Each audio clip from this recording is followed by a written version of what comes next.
শেখ কামাল আন্তর্জাতিক ক্লাব কাপের খবর। অবশেষে চট্টগ্রামবাসীর আশা পূরণ করল চট্টগ্রাম আবাহনী। সেমিফাইনালে আফগানিস্তানের স্পিংখর বাজানকে ৩-১ গোলে হারিয়ে শেখ কামাল আন্তর্জাতিক ক্লাব কাপের ফাইনালে উঠল স্বাগতিকরা। আগামী শুক্রবার শিরোপার লড়াইয়ে চট্টগ্রাম আবাহনীর প্রতিপক্ষ ইস্ট বেঙ্গল অথবা মোহামেডান। বিস্তারিত নাজমুস সাকিবের রিপোর্টে। এম এ আজিজ স্টেডিয়ামে খেলা দেখতে আসা ফুটবল ভক্তদের হতাশ হয়ে ফিরতে হয়নি। ঘরের দল চট্টগ্রাম আবাহনী উঠেছে শেখ কামাল আন্তর্জাতিক ক্লাব কাপের ফাইনালে।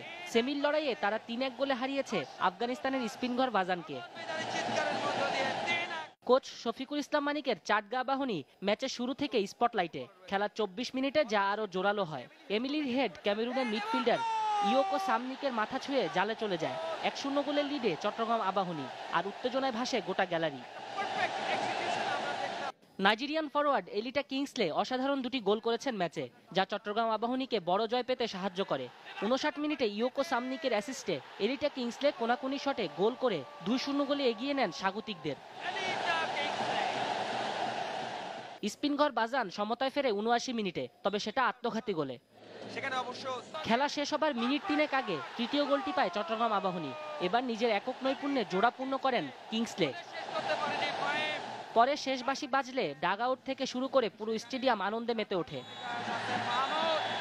আগামী শুক্রবার ঢাকা মোহামেডান অথবা ইস্ট বেঙ্গলের বিপক্ষে শিরোপার লড়াই চট্টগ্রাম আবাহনীর।